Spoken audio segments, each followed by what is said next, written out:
Alhamdulillah saudara, selamat datang ke satu lagi episod Rancangan Cakap Masjid bersama dengan saya KC. Ini adalah episod ke-15 di bulan Ramadan yang penuh barakah. Dan bersama dengan saya dapat dengar suara tu. Inilah suara Ustaz yang pernah saya kerjasama dululah dulu ketika zaman di radio dekat sebuah kafe Ustaz Betul.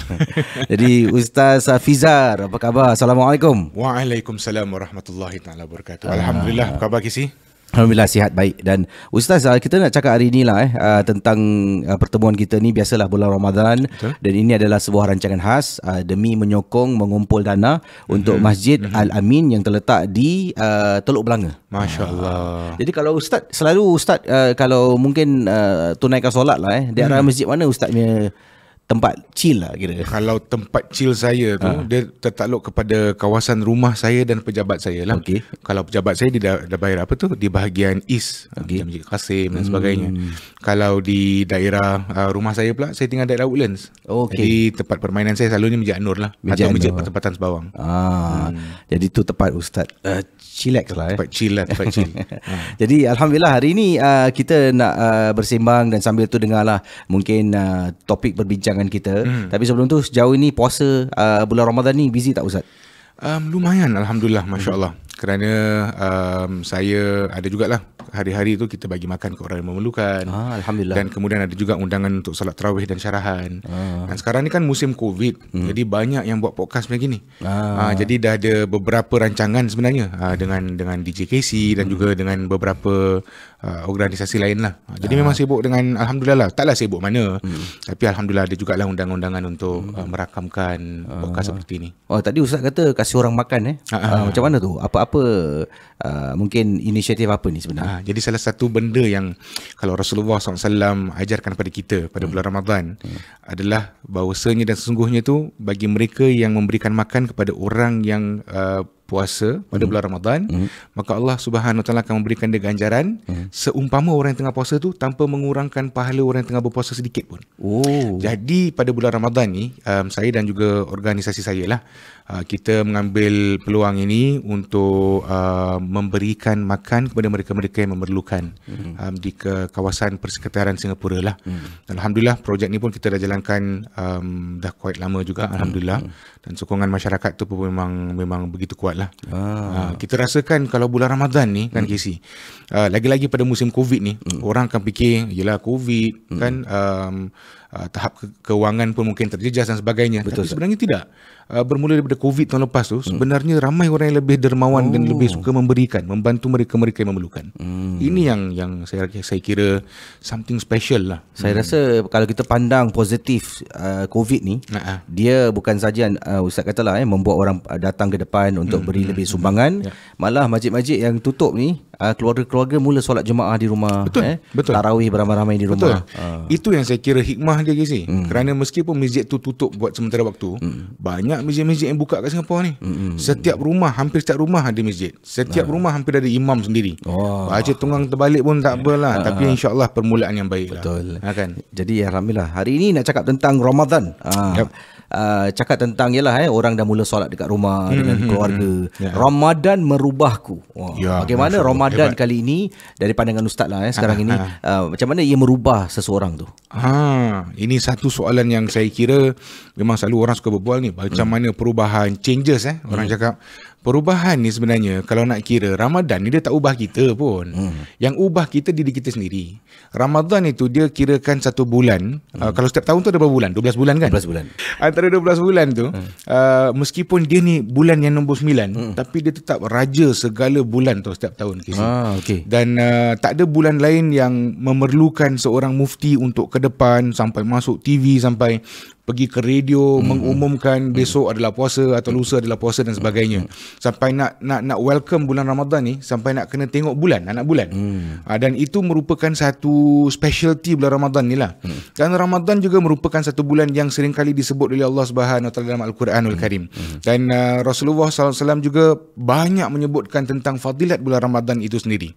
Dan Ramadan tu banyak dia punya fadilat dia. Dan salah satu fadilat bulan Ramadan ni ataupun kehebatan bulan Ramadan ni adalah dia berupaya dengan izin Allah Subhanahu Wa Taala menyentuh hati kita. Artinya adalah kerana amalan-amalan yang ada dalam bulan Ramadan itu sendiri. Seperti mana kata Rasulullah SAW, man qama Ramadan imanan wahtisaban ghufira lahu ma taqaddama min dzambih. Maksudnya, barang siapa yang mendirikan, ya, qama kat sini adalah berdirilah. Tapi maksud dalam hadis ni adalah mendirikan sesuatu, mengamalkan sesuatu, mengerjakan sesuatu, menghidupkan sesuatu. Jadi barang siapa yang mendirikan amalan-amalan soleh, menghidupkan amalan-amalan soleh pada bulan Ramadan dengan penuh keimanan, dengan penuh pengharapan atas keinsafan dan juga diberikan keampunan, maka Allah Subhanahu Wa Taala akan mengampunkan segala dosa-dosa kita yang lalu. Masya-Allah. Maksudnya kat sini adalah Rasulullah SAW nak katakan, kalau kita lah ada barang kat rumah yang tak perlu kan, apa selalu kita buat? Buang. Kita buang kan, ataupun kita jual kat Kalangguni. Agak-agak Kalangguni tu semua benda nak beli tak? Sekarang jual kat Carousel. Oh, masya-Allah. Kesian apik Kalangguni tu. Sekarang Carousel Tapi kalau kita tengok cerita Piramli dulu, Piramli dia cuba panggil apik kan. Dia nak jual surat khabar, dia nak jual seluar dia. Tak laku. Pasal apik tu tak nak beli, pasal modal tu tak berharga. Kan? Kalau kita bayangkanlah, kalau kita nak jual dosa kita kat Carousel, ada orang nak beli tak? Tak adalah. Kan? Dosa letting go now kan? Let go, murah-murah. Tak ada orang nak beli. Kita jual kat Kalangguni pun tak ada orang nak beli. Cash converter pun tak nak beli. Jadi dekat sini Allah Subhanahu Wa Taala ambil wholesale dosa-dosa kita. Dengan satu perkara je, kita mendirikan, menghidupkan dalam bulan Ramadan tu amalan-amalan yang soleh, dengan kita punya pengerjaan yang baik dan sebagainya, sedekah, kita akhlak kita yang baik dan budi pekerti yang baik, maka Allah Subhanahu Wa Taala akan ambil segala dosa-dosa kita. Nah, dengan itu satu umpanan bagi kita. Takkan kita tak nak berubah? Takkan kita tak nak ambil benda yang baik kan? Kalau misal kata besok ada mungkin satu pasar raya, dia buat diskaun 90% off diskaun. Gila, kita tak nak beli. Beli kan? Saya beli. Beli, kita beli. Berbondong-bondong. Berbeg-beg kita bawa balik. Kerana apa? Kerana kita feel that there's a value inside it. Daripada bulan Ramadan ni, dia merupakan satu bulan yang dia memberikan banyak ganjaran. Kalau kita bersedekah, kalau kita melakukan kebaikan, satu benda kita buat, satu kebaikan kita buat, Allah balas dengan 10 kebaikan. Bayangkan, you kalau invest $1, you dapat balik $10. Tak nak ke? Sebab itulah ini investment yang pasti, Ustaz. Pasti. Sebab tu saya kira lah, selalu kita kan kasih duit raya kan. Saya nak tukar lah itu konsep. Kita kasih duit Ramadan. Pasal kasih duit raya tak dapat banyak sangat fadilat dia. Kita kasih $10, dapat balik lebih kurang sama je dia punya pahala dia kan. Tapi kalau pada bulan Ramadan kita kasih 1, kita dapat balik 10. Jadi satu ni yang kita kasih ni antara golongan-golongan yang menerima dan ganjarannya lebih macam mana, siapa? Ataupun sesiapa saja yang kita sesiapa saja kita berikan. Boleh kasih mak ayah kita. Contohnya, kita boleh kasih mak ayah kita. Kita boleh kasih orang memerlukan. Kita boleh kasih anak yatim. Kita boleh kasih juga kepada isteri ataupun suami kita sebagai satu hadiah. Apa-apa yang kita lakukan, satu kebaikan, tak kira apa kebaikan tersebut, maka Allah berikan ganjaran 10 kali ganda. Asyra amsalihah. Dan ini kata Allah SWT, kenapa? Kerana pada bulan Ramadan tu, as-saumu li wa ana ajzi bih. Puasa tu adalah untuk aku, dan aku yang akan memberikan ganjaran dan pahalanya. So kat sini juga Nabi nak katakan, jangan kata 10, mungkin lebih daripada itu Allah akan kasih. Kerana puasa tu, dia bermaksud bukan sekadar menahan lapar dan dahaga. Puasa tu kalau orang cakap puasa, tahan lapar dahaga je. Tapi ada than that, ibadat-ibadat tertinggal, solat tak buat, sedekah tak lakukan, mulut tak jaga, mata berkeliaran, telinga pun dengar benda-benda yang tak elok. Kan? Jadi ini peluang pada bulan Ramadan ni kita mengolah semula kita punya langkah-langkah kehidupan. Itu perubahan yang pertama. Kita start the change within ourselves. Kita mulakan dengan lakukan benda-benda yang mendekatkan diri kita kepada Allah. Benda tabiat yang buruk tu, tabiat ni dia dekat dengan word tabiat tu. Tabiat samalah tu. Tabiat betul. Jadi kita buang tabiat yang tabiat dan kita mendekatkan diri kita pada Allah Subhanahu Wa Taala Azza wa Jalla. Jadi kalau kita nak katakan Ramadan ni merubahkanku, memang betul lah. Dengan izin Allah Subhanahu Wa Taala dan dengan usaha ikhtiar kita, maka kita boleh berubah. Tapi sayangnya kalau kita berubah pada bulan Ramadannya, lepas Ramadan kita jadi balik asal kan. Itu yang teruk tu. Sarung balik sarung balik baju lama itu dia. Baju lama yang kotor harus dibuang, ataupun kalau nak cuci. Betul. Cuci dengan sabun yang bersih-bersih lah. Jangan sarung balik baju lama. Betul. Sebab sia-sia lah. Sebab Ramadan ni untuk kita biasakan, macam Ustaz kata lah, tabiat kita untuk jadi baik, buat baik, sampai kita continue lah untuk Ramadan akan datang. Kita improve sampailah kita menjadi orang yang dikata ni disegani lah. Macam ini baik betul lah, orang kutuk dia diam je. Tapi kadang susah Ustaz. Kan susah juga kalau orang kutuk kita. Takut dia pakai AirPod atau earpiece. Tak nampak kan. Susah kalau orang cakap-cakap ni kita nak diam Ustaz. Betul. Zaman sekarang ni kita nak dapat berita yang kurang elok tentang kita senang je Ustaz. Buka je Facebook, ada je kawan upload something. Betul. Sebab itulah kalau pernah guru saya katakan zaman Nabi, zaman dululah, tak cakap zaman Nabi lah, zaman atuk nenek moyang kita pun orang tak begitu connected, orang tak begitu dekat, kerana hubungan ataupun komunikasi jauh.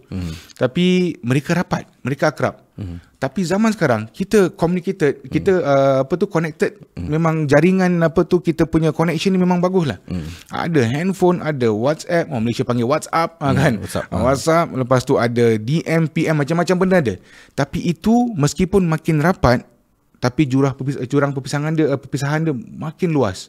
Kerana di situ datang syak wasangka, datang fitnah dan sebagainya. Jadi itulah dia kesedihan zaman sekarang, meskipun makin dekat tapi dah tak akrab lagi. Sebab tu bila kita post something tu kadang-kadang kita post nak cakap general tapi ada orang terasa, kawan kita terasa, dia pun tersinggung, ambil hati, jumpa okey aku jalan dulu.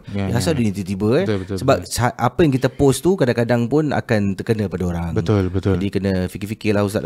Betul, kadang-kadang bukan post saja, kan dalam WhatsApp group pun ada juga orang terguris. Nak pula kalau WhatsApp group tu ramai orang kan, lepas tu dia punya bahasa-bahasa tempias dia ke apa ke, jadi tak best kadang-kadang. Jadi ini benda yang kita nak kena jaga.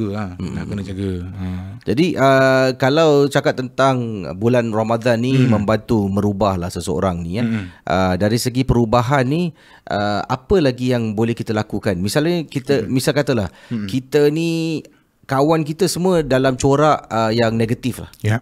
Macam mana kita nak ubah menjadi orang yang positif? Sedangkan kawan-kawan kita yang tempat kita mungkin luahkan perasaan, tempat kita lepak, semua orang-orang yang negatif. Okey, faham.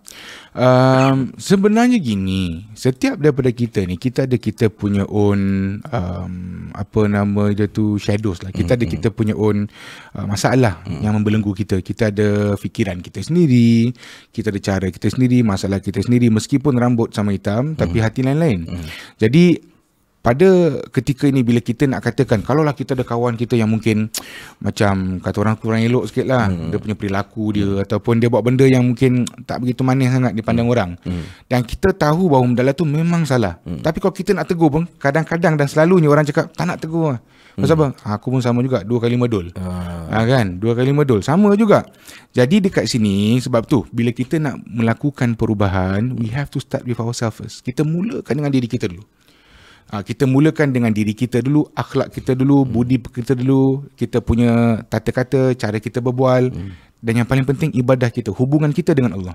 Bila kita repair hubungan kita dengan Allah, maka dengan sendirinya hubungan kita sesama manusia pun akan ikut ter-repair juga.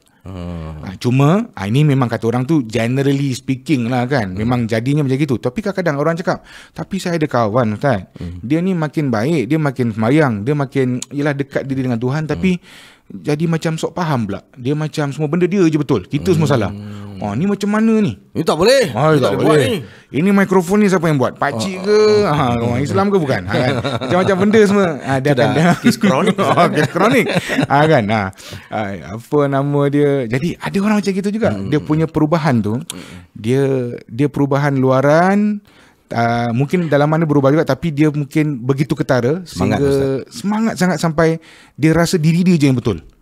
Ini masalah juga ni sebenarnya. Sebab tu perubahan tu dia kena balance lah. Dia tak boleh berubah terus confirm jadi baik. Sebab tu kena belajar, perlukan guru yang mendidik, bukan sekadar ilmu saja, tapi macam mana kita nak mendekati diri kita dengan Allah dan hamba-hamba Allah yang lainnya. Mungkin sebulan 2 bulan sebelum Ramadan datang ni, okey, Ramadan ni aku nak berubah. Aku nak berubah. Bulan Ramadan datang, besok aku berubah.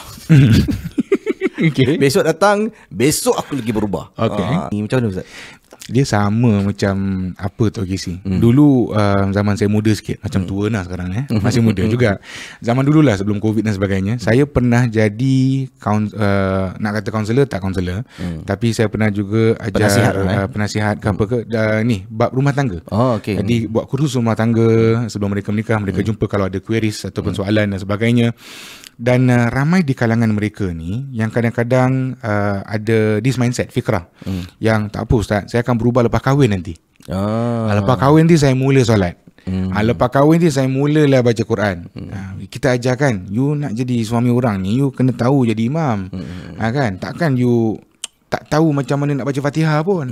Kan? Kalau baca Fatihah sekadar nama title Fatihah aja, masalah tu. You kena tahu dia punya bacaan apa, you dah tahu apa rukun-rukunnya, you nak tahu macam mana nak lead as an imam dan sebagainya. Jadi kalau you nak berubah, dahsyat masuk tajwid terus. Jadi kalau misalnya kata you nak berubah setelah kahwin, lambat. Kerana there's a lot of things to pick up nanti. Jadi kalau kita nak berubah waktu Ramadan, leceh bang. Sebab itu dalam beberapa kitab, antaranya kitab tulisan Imam Al-Ghazali, dia pernah kisahkan dan ceritakan tentang dalam bab Ramadan, bab berpuasa ni, salafus salih, yakni sahabat-sahabat zaman tabi'in, mereka ni KC, Ramadan 6 bulan belum sampai diorang dah prepare dah. Kita rata-rata orang Melayu kita ni, kita kalau pergi masjid ataupun kita sembahyang, kita punya doa preparation 2 bulan sebelum Ramadan. Allahumma barik lana fi Rajaba wa Sya'bana wa balighna Ramadan. 3 bulan. Rajab, Sya'ban, Ramadan. Itu pun sekadar doa dulu lah. Sya'ban baru dah mula serius sikit. Aku dah bayar hutang puasa ke belum dah bayar fidyah ke tak jadi dah mula bulan Sya'ban. Tapi sahabat-sahabat dulu, tabi'in 6 bulan sebelum tu mereka dah start preparation untuk menyambut bulan Ramadan. 6 bulan sebelum tu. Kalau misal kata kita nak sambut Jun lah, Januari kita dah plan apa kita nak buat kat Jun. Kita buat, tapi holiday, Jun holiday kita dah plan kat Jun, Januari lah. Tapi Ramadan, sahabat-sahabat, dah prepare 6 bulan sebelum Ramadan. Maknanya ada yang dah mula solat tarawih tak boleh lah, solat sunat dia tambahkan, puasa sunat dia tambahkan, doa-doa khusus untuk bulan Ramadan, diterima doa dalam bulan Ramadan pun dia dah mula doa 6 bulan sebelum tu. Jadi supaya apa? Kita kan ada lagu ni, Ramadan tiba, Ramadan tiba. Tapi kadang-kadang ke sahabat-sahabat ni, tiba-tiba Ramadan, tiba-tiba. Terkejut dia. Tak pernah berpuasa, tiba-tiba puasa. Itu yang ramai kena gastrik. Kan, itu yang batal setengah jalan, umur dah 35 tahun pun masih gastrik lagi. Kira-kira itu bukan gastrik, gas dia kurang, yang lebih trik dia. Trik dia yang lebih. Jadi ini yang kata orang tu, kalau kita aim plan nak berubah dalam bulan Ramadan, salah tu, tak boleh. Dia kena mula merubah sebelum Ramadan. Orang selalu kata Ramadan tu madrasah. Saya kira Ramadan tu bukan madrasah. Ramadan tu exam. Madrasah tu Sya'ban dengan Rajab. Jadi nak berubah sebelum tu lah. Dan bila dalam bulan Ramadan, Allah sediakan peluang yang banyak untuk kita polish dan fine tune. Polish dan fine tune. Kenapa? Pasal bulan Ramadan tu setan dah kena tangkap. Setan dah kena masuk sel, masuk lock up. Tapi setan masuk lock up pun dia happy. Pasal apa dia happy? Yelah dia sebulan je tak kerja. Tapi dia punya kuncu-kuncu jalan banyak lagi. Jadi sebab tu kita ni kalau kita nak berubah betul-betul, kita kena start taubat, fikir betul-betul sebelum Ramadan tu pun. Bulan Sya'ban, bulan Rajab dah fikir dah. Kita nak kena plan macam mana kita nak puasa. Kita nak kena plan macam mana kita nak laksanakan salat tarawih, semayang awal waktu dan sebagainya. Jadi ada orang pula plan bila Ramadan ni dia plan 2 benda je. Iftar, tidur. Iftar kat mana? Kata tidur digalakkan. Memang tidur tu ibadah, Casey. Tapi kalau tidur lepas subuh, bangun sebelum maghrib, itu bukan ibadah. Itu preparation nak jadi jenazah. Itu plan. Boleh masuk malam seram nanti.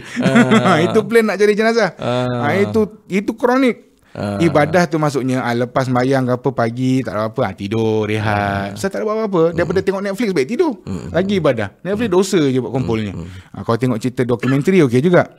Tapi apa nama dia tu, inilah orang selalu tak faham. Dia selalu cakap, Ramadan lah saya baru nak start. Wah, leceh kalau nak start Ramadan, pasal dia terkejut. Tapi untuk orang-orang, ini saya cakap untuk orang-orang kebanyakan lah yang mana ibadah tu sendiri adalah satu perkataan dan juga satu perkara yang berat untuk mereka buat. Betul.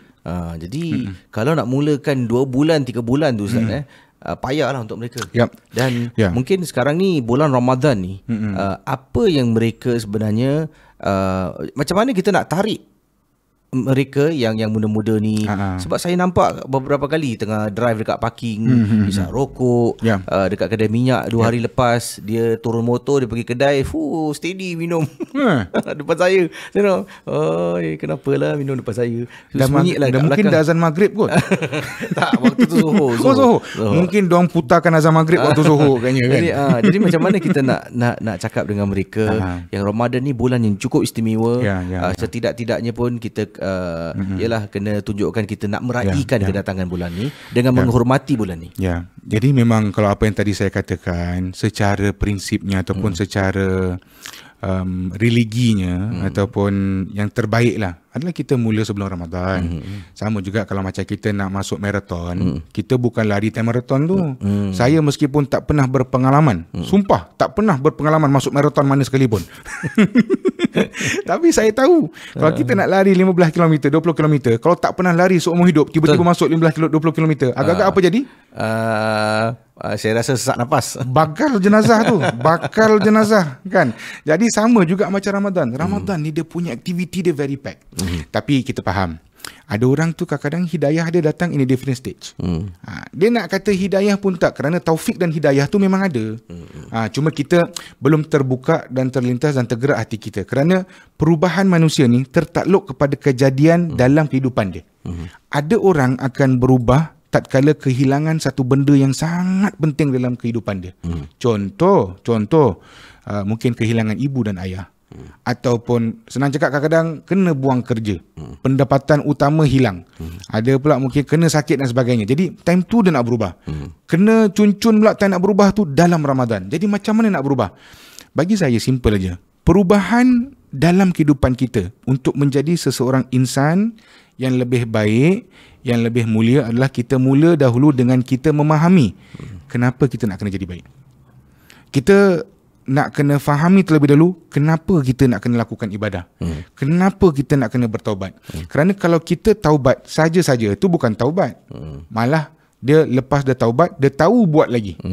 Tapi kalau dia taubatan nasuha, maknanya dekat situ ada 3 unsur utama yang penting.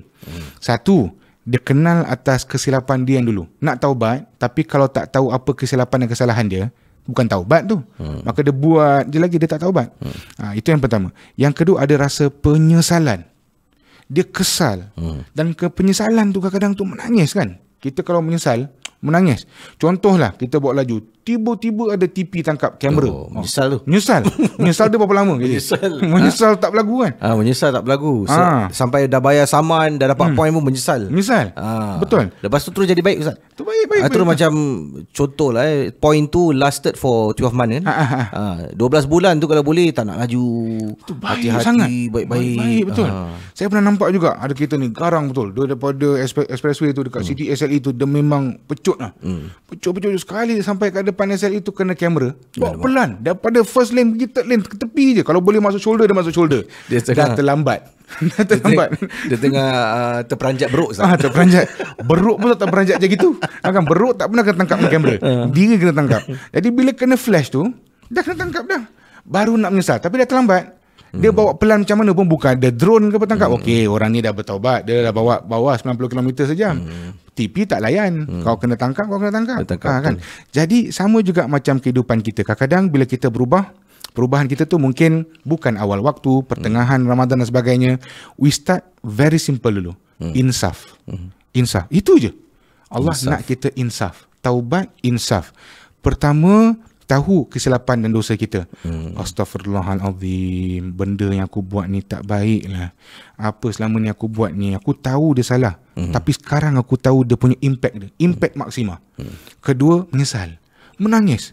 Ya Allah, aku tak tahulah kenapa aku buat selama ni. 20 tahun aku jadi manusia, tapi benda ni aku buat aja. Semua benda salah. Dan sekarang aku dah tahu dalam ni memang salah. Ya Allah, aku tak nak buat lagi, ya Allah. Penyesalan. Itu taubat. Itu insaf. Penyesalan. Kalau insaf, tak ada tangisan, tak menyesal, tak rasa hati terguris dan sebagainya, ataupun tersentuh, maka itu bukan insaf. Dan yang ketiga, janji. Janji macam mana? Selalu kalau kita kita insaf, kita janji, aku tak nak buat lagi lah. Serik. Nama Melayu dia serik. Jadi dalam insaf kena ada serik. Kalau tak serik bukan insaf. Jadi 3 benda. Kenal dosa, kenal kesilapan, tahu apa kita buat. Nombor 2 adalah kita menyesal, nangis. Dan yang ketiga adalah kita serik, tak nak buat lagi. Now, bila 3 benda ni dah buat, tak payah nak ajar lagi dah apa nak buat. Kita sendiri akan tergerak. Macam mana nak solat macam mana nak puasa Saya tak tahulah ustaz macam mana nak puasa. Islam ni begitu mudah. Kita start step by step. Ala tadrij. Slowly and surely. Banyak ustaz-ustaz ada. Kita boleh minta nasihat. WhatsApp ajalah. Kan? Kalau tak biasa nak berpuasa, tanya macam mana cara berpuasa. Hatta guru saya pernah katakan, kalau kita nak bangun solat malam, kan? Kita tak pernah buat solat malam qiyamul lail. Ni bulan Ramadan ni, kita nak mula. First time in our life. Tak apa, pelan-pelan. Guru saya kata, hatta kalau kita tak pernah buat solat qiyamul lail pun, kita dah jatuh niat. Besok pagi ni aku nak sembahyang. Tapi tutup bangun pagi kita bangun, tapi badan lengur. First time, tak biasa buat. Kita bangun, kita berdoa, ya Allah, aku tak mampu nak buat qiyamul lail pada hari ni, insya-Allah aku cuba esok hari. Itu dah dapat pahala. Esok bangun lebih tak mau buat sama juga. Besok bangun doa 40 tahun macam gitu je. Allah tarik balik dosa. Allah tahu isi hati kamu. Ingat Allah faham, ingat Allah pakcik dia ke. Tak boleh macam gitu. Jadi kita kena guna. Jadi besoknya bangun 2 rakaat. Lepas tu lusa bangun 2 rakaat. Allah kata Rasulullah SAW suka kepada benda-benda yang konsisten, istiqamah. Itu yang Allah paling suka pada hamba-hambanya. Jadi perubahan tu jangan ketara. Kalau nak berubah, kita first berubahlah. Kita berubah macam mana Ustaz? Kita berubah dengan luaran kita dulu. Kalau yang tak biasa pakai tudung, berjinak-jinak dengan pakai tudung. Contoh. Yang mungkin sebelum ni tak tutup aurat, kita berjinak-jinak dengan tutup aurat. Dan kemudiannya kita campur dengan siapa? Kita berubah pula dengan pergaulan kita. Kita mula berubah pakaian luaran kita, kita punya pergaulan kita. Kerana kalau kita nak berubah, on the average of 5 kawan-kawan kita yang kita ada, ataupun orang di keliling kita 5 orang, semuanya kirakan geng apa nama dia sama juga, kan? Dia tak akan berubah, susah nak berubah. Dia kena cari kawan yang boleh mendampingi dia untuk mengikuti jalan kepada Allah SWT. The path to jannah. Jadi pelan-pelan dia mengolah. Dan kemudian solat belajar pelan-pelan, puasa jalan pelan-pelan dan sebagainya. Jadi slowly and surely dia akan datang dia punya motivation untuk berubah lah. Jadi saya rasa perubahan yang Ustaz katakan ni kena mula daripada mungkin insaf dulu Insaf, betul. Kena insaf. Betul. Jadi insaf tu kita nak lakukan tu macam mana Ustaz? Adakah kita perlu melakukan tengah duduk solat kena buat solat taubat nasuha ke? Sebab ada orang tak tahu kan, ni betul-betul dia start from zero. Betul. Jadi macam mana contoh nak insaf tu? Ini keindahan Islam ni. Kita mula insaf ni apabila hati kita merasakan kita dah lakukan kesalahan. Dan pada saat itu, bila kita rasa kita dah buat salah, kita rasa malu, kita rasa down dan sebagainya. Dan kemudian terkeluar daripada lafaz dan daripada bibir kita ni satu kalimat yang saya kira semua orang yang kira Muslim tu semua tahu dah. Pernah dengar punya? Astaghfirullahalazim. Ya Allah. Kalau tak hafal istighfar pun, ya Allah, apa aku dah buat ni? Ya Allah, apa aku dah buat ni? Benda ni salah. Ya Allah, malu dengan mak ayah, malu semua ni. Jadi bila mula macam gitu, itu dah mula detik pertama insaf. Terduduk dia, kalau tak terduduk terbaring ke apa suka hati dia lah. Kan, tapi hati dia rasa remuk, hati dia rasa sedih, hancur, lebur. Kemudian dia kata, ya Allah, aku tak nak buat lagi. Itu mula insaf. Now that's the first step. Itu penting. Solat tu semua tu, itu the second step. Kenalah. Kalau kita nak solat dan kita nak berubah, kita selalu, tapi selalu orang salah faham ni. Dia macam for example nak kahwin kan. Tak tahulah ustaz nak pilih yang A ke B, nak pilih petum ke pilih beda, pilih petum ke pilih beda. Kan, sekali datang melati pula. Ini yang selalu masalah. Jadi orang cakap kalau nak tahu pergi solat istikharah. Masalahnya kadang-kadang orang solat istikharah aja, solat wajib tak sembahyang. Ini yang pelik ni. Kan? Sebab tu kadang-kadang jawapan tak ada, jawapan salah. Pasal you sembahyang sunat je, yang wajib you tak buat. Itu yang pelik tu. Jadi sama juga macam yang orang nak berubah ni, start first dengan your solat. Start first dengan solat kita. Jadi bila dah taubat, kita mula belajar solat. Cari guru-guru lah. Buka lah dekat website MUIS ke, masjid-masjid ke. Ada dia punya garis pandu macam nak solat. Pergi kedai kat Gilang, kedai buku, cari how to pray. Mudah. Tak hafal tak apa, baca je Fatihah dulu. Saya kira Fatihah semua orang faham, orang hafal. Lain kalau mu'allaf lah. Tapi kalau kita memang kira-kira kalau pilat-pilat pun Fatihah sikit-sikit busuk-busuk boleh baca. Kemudian bahagian-bahagian lain zikir-zikir tu kita selawat je pun boleh, no problem. Yang penting kita mula dengan wuduk kita berubah dan sebagainya. Hatta macam gini, Casey, Islam ni selalu orang cakap kalau marah solat. Kalau marah solat. Saya pernah tanya pada guru saya, betul ke kalau kita marah ni kita terus solat? Guru saya senyum. Dia kata kalau kamu marah, kan, kamu terus sembahyang, boleh fokus ke? Kalau time solat tu, kan, tak semua orang time marah tu dia terus ambil wuduk sembahyang dia boleh forget. Tak boleh. Orang tetap marah. Kita kalau orang cakap pasal kita, orang mengumpat kita kat Facebook, Allahu Akbar. Kita bayangkan setan, kita marah tu macam kena rasuk, kita solat macam kena rasuk. Alhamdulillah, macam autobot sayang. Sebab tu. Jadi kita ni, sebab tu kita diajarkan untuk istighfar dulu. Tenangkan dada. Ya Allah, apalah ni. Ambil wuduk, duduk, dan kemudian solat. Bila dah tenang baru solat. Tamu solat time marah, time tu juga orang marah kat tengah-tengah expressway tu dah sembahyang. Pula dah. Kan? Jangan. Chill dulu, ambil wuduk, tenangkan. Kenapa ambil wuduk? Kena air sejuk lah. Kan, lepas tu duduk je. Kalau duduk pun tak load juga, baring. Kalau baring tak load juga, panggil urusan jenazah, tanam terus. Kan, itu dah kronik. Tapi selalu bila saya ingat kau Ustaz cakap tidur. Bila dah duduk tu kira dah okey lah. Kadang-kadang manusia ni dia punya heart is raging kan. Jadi Rasulullah SAW dia ajar kita teknik-teknik macam mana nak tenangkan diri. If you are standing tengah diri marah, duduk pun dalam keadaan marah, dan kita sandar sikit, kita rest, so that your body, your blood flow semua akan relax balik. You turunkan pressure dulu. Now bila sembahyang tu dia ibarat satu platform untuk kita bermuhasabah, berinteraksi dengan Tuhan. Jadi time tu lah kita rasa ketenangan, kita rasa kesayuan, kita rasa ya Allah, ini perlukan perubahan lah. Jadi time tu lah, time solat tu. Tapi kalau kita marah dan kita solat, tak menjadi. Kena chill lu, kena relax lu. Jadi sama juga kalau kita ni nak taubat, insaf. Bila kita dah buat salah dan sebagainya, mulakan dengan istighfar. Dan kemudiannya kalau kita memanglah belum pernah belajar, kita belum pernah tahu tentang agama, maka bila kita cari guru untuk belajar tu dah kira ibadah. Kita cari guru untuk belajar, Allah dah kasih pahala dah. Kerana kita dah serius. Kita dah tahu, okey, aku nak belajar pada saat ni, nak jadi orang lebih baik. Aku nak lakukan solat, aku nak lakukan ini dan sebagainya. Itu cara dia. Simple aja. Jadi Alhamdulillah, saya rasa perkongsian yang baik daripada Ustaz Fizar yang telah pun menyentuh lah tentang Ramadan ni boleh merubah kita, tapi kita kena plan untuk berubah. Kita merubah, Ramadan ni tak akan masuk terus semua orang berubah. Betul. Kita kena merancang perubahan kita supaya kita dapat menggunakan Ramadan ini, sebab bulan Ramadan ni ramai orang berebut-rebut untuk buat baik. Betul. Jadi kata Ustaz tadi betul lah, kita harus campur dengan orang buat baik, dan bulan Ramadan ni oleh kerana ramai orang buat baik, jadi tempat yang paling sesuai untuk kita berubah lah. Betul. Alhamdulillah. Jadi perkongsian, kalau mungkin dulu tak pernah pun lakukan apa-apa kebaikan, ataupun anda dulu pernah buat benda-benda yang jahat, ada orang kata oh ni dajal ni. Kan? Kalau nak berubah tu tidak semestinya terus nak kena bayar solat. Kena duduk, muhasabah diri, pejam mata mungkin, dan kemudian istighfar. Katanya aku betul-betul nak berubah lah.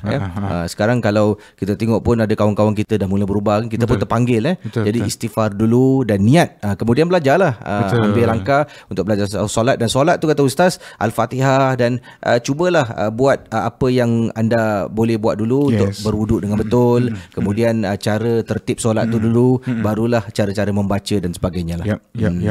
Jadi terima kasih pada Ustaz Fizar untuk episod ke-15 iaitu Cakap Masjid. Semoga kita semua berubah. InsyaAllah bila kawan jumpa kita satu hari, kau dah berubah. Betul. Ataupun biar kawan kita, dia ni dah cap masjid sekarang. Cap masjid. Dia sampai tahap betul. Ada orang ni jahat, dia pernah cakap kan, kau punya jahat ni setan pun istighfar tau. Setan tengok setan, astaghfirullahalazim, dia lebih setan daripada aku lah. Kan? InsyaAllah no problem. Allah bukakan jalan. Allah sayang kita. Allah nak kita jadi baik. Nampak tu. Jadi saudara, kalau anda juga di bulan Ramadan, kata permulaan tadi, adalah kita galakkan untuk anda memberikan sumbangan derma. Dan seperti yang kita tahulah, Masjid Al-Amin ni memerlukan sumbangan daripada anda. Dan dalam satu keratan akbar ni, wan jadi hambatan, tapi dekat bawah tu, namun masjid yakin sokongan masyarakat mampu ringankan usaha kumpul dana. Jadi kalau kita tengok ni Masjid Al-Amin ni, longkang dia macam ni kan, keadaan longkang dia, kemudian bumbung dia yang bocor berlubang kat atas tu, wiring tu dah kena tisan air dah. Allah. Jadi Masjid Al-Amin memang perlu bantuan anda. Dan bulan Ramadan ni Ustaz kata 10 kali ganda ganjaran kalau anda berikan. Ini nak lagi rumah Allah ni Ustaz. Betul. Dan mungkin Ustaz nak galakkan mereka. Jadi macam ginilah, selalu guru saya cakap, kalau kita ni tak boleh jadi yang terbaik, kita tak boleh jadi orang yang terhebat, terpandai, kita bantu orang lain untuk jadi baik, dan kita bercampur dengan orang yang baik. Nah, pada bulan Ramadan ni, kalau kita lihat keadaan masjid, saya kira malulah kita sebagai rakyat Singapura yang mungkin Allah berikan sedikit kelebihan dalam harta kita, pendapatan kita dan sebagainya, tapi rumah Allah tak terjaga.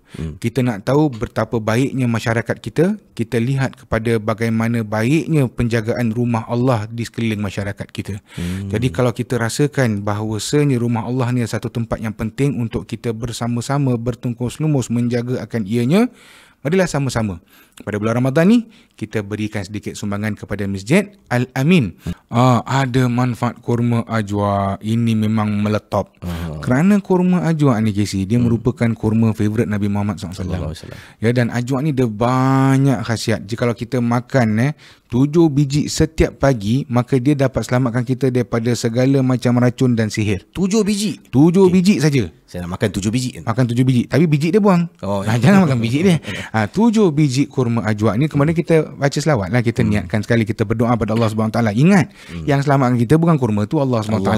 Kenapa kita dianjurkan makan? Kerana Nabi suka makan. Dan dia berbagai cara. Saya kasih tips lah, simple lah. Kalau mungkin ada yang tak biasa makan kurma, kan? Mungkin first time makan kurma. Apalah kurma tak biasa makan kurma, kita boleh jadikan dia dessert, milkshake. Kurma milkshake. Boleh blend dia 7 biji, kita blend susu, jadilah sedap. Ataupun kita nak buat satu air ni yang Nabi suka minum juga. Nama air tu Nabis. Nabis ni, dia ambil 5 biji kurma. Kalau nak ambil 7 pun boleh. Masukkan dalam air. Kalau letaklah kita tidur pukul 11, kita ambil air tu, kita masuk dalam gelas. Tahu air biasa, tak payah air sejuk, air tak payah panas. Air biasa je, room temperature. Kita boleh keluarkan biji dia, atau kita boleh penyek-penyekkan sikit. Pagi bila sahur minum, ini the best vitamin C. Ini dia punya energy slow release. Slow release. Percayalah, kita makan nasi berani sepinggan, satu kotak penuh sahur, dia boleh last sampai pukul 12 pukul 1, lepas tu lapar balik dah. Makan kurma, makan oats ni semua ni, dia memang slow release energy. Jadi kadang-kadang orang tanya, Ustaz macam ni boleh buat satu hari recording sampai 4 kali recording? 2 jam. Nah, you minum air kat kita. Air ludah dia lah. Air ludah ke liu lah. Telan air liu je lah, berliter-liter. Tapi kat sini kita tengok pada makanan kita. Jadi ini cara untuk kita, satu, kita makan kurma, pahala. Kita buat sunnah, pahala. Kita beli pula daripada masjid, 3 kali pahala. Wah, Masya Allah. Masya Allah. Berapa dolar ni? Ini $22 sekotak. Mana kalau dapat? beli 5 Ustaz, $100 dan free delivery. Hebat. Untuk 5 kotak tu. Hebat. Kalau beli 10 lagi hebat. Jadi beli buat banyak pun, berkotak-kotak ni kasihlah jiran sebelah. Betul. Dan kurma ni dia tahan lama Casey. Dia tak payah makan tahun ni. Dia boleh simpan stok 2 tahun, 3 tahun, tengoklah ni tahun bila buat. Tapi saya kira ni tahun kedua, tahun ketiga. Kurma ni boleh simpan up to 7 years. 7 years. Kalau jaga betul-betul, tak basah, tak ada humidity, tak ada lipas masuk, binatang masuk, dia boleh simpan lama. Sebab itu Nabi ni dia suka makan kurma. Dan Nabi suka makan kurma yang macam gini, kurma kering kurma kering pada waktu pagi, sahur, kalau pada bulan Ramadan. Kerana apa? Dia ada banyak energi. Dia banyak energi dalam tu, dia banyak zat, dia banyak serat, minerals, dan dia membantu kita untuk melalui hari kita tu dengan penuh energi dan penuh kekuatan. Jadi saudara, ini peluang untuk dapat kurma dan juga beramal bersama dengan Masjid Al-Amin. Ingat, dekat bawah ni ada tertera nombor. Sekarang nak senang Ustaz nak berikan sumbangan, Pay Now ada, betul. Bank transfer kat bawah tu ada nombor bank transfer. Betul. Anda boleh berikan sumbangan dan sama-samalah kita memelihara, menjaga rumah Allah ni. Seperti kita tahu lah masyarakat kita semakin maju tapi rumah Allah kita semakin nampaknya usang nampak macam terbiar, macam tak diambil kisah. Jadi janganlah kita lupa untuk membantu masjid kita. Dan satu lagi ni, masjid ada menganjurkan beberapa rancangan, antaranya adalah satu kursus eksklusif lah, Alam Malaikat. Dengan tajuk Alam Malaikat ni adalah kupasan-kupasan mengetahui kesan malaikat pada kehidupan kita, hubungan malaikat dengan manusia, malaikat dan bulan Ramadan. Yang ini dibimbing oleh yang berbahagia Ustaz Muhammad Syafiee Muhammad Hassan. Yuran $15 sahaja dan tarikhnya 24 hari bulan April, hari Sabtu. Boleh tengok pada skrin dan saya akan juga kongsi di description box di bawah. Dan satu lagi yang menggalakkan ni, ni masjid, saya baru dapat message daripada orang masjid kata, KC boleh promote tak e-khataman. Jadi kalau anda nak khatam Al-Quran melalui online. Sekarang senang Ustaz Betul. Online. Semua online je dah boleh khatam Online khatam Al-Quran boleh 28 April itu malam nuzul Quran 10 malam di Masjid Al-Amin SG. Anda boleh bersama-sama sertai khataman Al-Quran bersama dengan Masjid Al-Amin. Alhamdulillah, syukur yang ini satu saya rasa cara yang baiklah untuk mendapatkan, kalau tak ramai orang boleh masuk masjid, tapi online ramai orang boleh join. Jadi betul, ini hikmah dia. Hikmah dia, senang kita nak khatam sama-sama. Betul tak?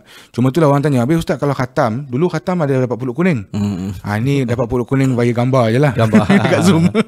Jadi terima kasih KC ucapkan kepada Ustaz Fizar, merupakan asatiza undangan saya. Beliau adalah seorang penceramah bebas dan juga ataupun pendakwah bebas dan juga merupakan seorang usahawan. Apa yang tengah diusahakan sekarang Ustaz? Alhamdulillah. Dah apa tu, kalau kata selalu orang selalu cakap Ustaz sekarang pendakwah bebas. Dulu pun memang bebas juga, tak pernah masuk penjara lah. Alhamdulillah. Usahawan, usaha saya ada beberapa. Salah satunya adalah kita ada partnership dalam sebuah travel agency kat Singapura yang bernama kembaraustaz.sg, di mana kita melakarkan perjalanan umrah, religi dan sebagainya. Dan kita baru juga habis kita punya cruise trip. Dan salah satu benda lagi saya jual adalah saya jual produk kesihatan. Saya jual suplemen, nama dia The Mutual Good. Kita jual produk-produk yang agak unik. Dia merupakan produk-produk yang very natural based.